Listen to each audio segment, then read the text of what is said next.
Indian media through দিয়ে দেখলে হবে না, আবার ওখানকার গুজবের উপর বিশ্বাস করলেও হবে না।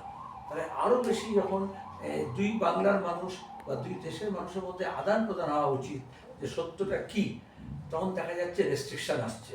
এই যে বাইনারি তৈরি করা হয়, ধর্মের নাম করে হোক, দেশের নাম করে হোক, ভাষার নাম করে হোক, একটা সঙ্গে একটা মানুষের সঙ্গে একটা মানুষের যে সংবাদ, তার মাধ্যমটাকে যখন লোপ করে দেওয়া হয়, তখন বুঝতে হবে দাল মে কুছ কালা হয়।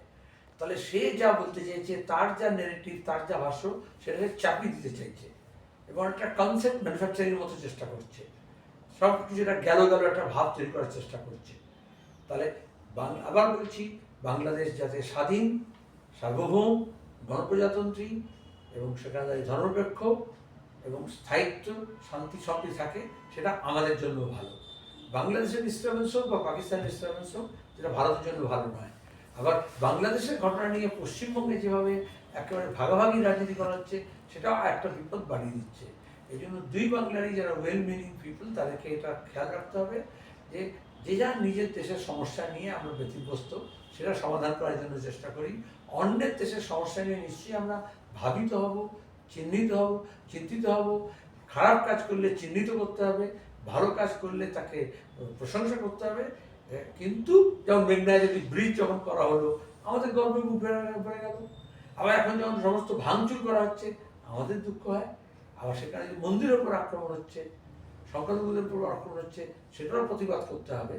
কিন্তু তোমার হিংসা খারাপ, আমার হিংসা ভালো, সেটা হতে পারে না। তাহলে এখানে যদি মসজিদের মধ্যে ঢুকে গিয়ে হামলা করে, অনেক বলে এটা আপনি কেন জুড়ে দিচ্ছেন। জুড়ে জন্য দিতে হয় যে সংখ্যালঘু হচ্ছে ইররেসপেক্টিভ অফ রিলিজিয়ন, কোনো একটা নির্দিষ্ট ধর্ম নয়।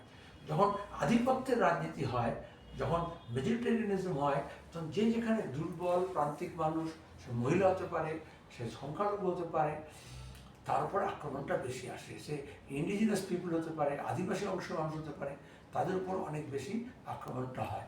এই জন্য আমরা মেজরিটেরিয়ানিজমের বিরুদ্ধে, সংখ্যাগুরুর ভিত্তিতে আধিপত্যবাদের বিরুদ্ধে। এটা বাংলাদেশে মানুষকে এটা প্রমাণ করতে হবে যে সেখানকার সংখ্যালঘু মানুষের নিরাপত্তা এবং নিরাপত্তার মধ্য দিয়েই সেখানকার গণতন্ত্রের ভবিষ্যৎ লুকিয়ে রয়েছে। কিন্তু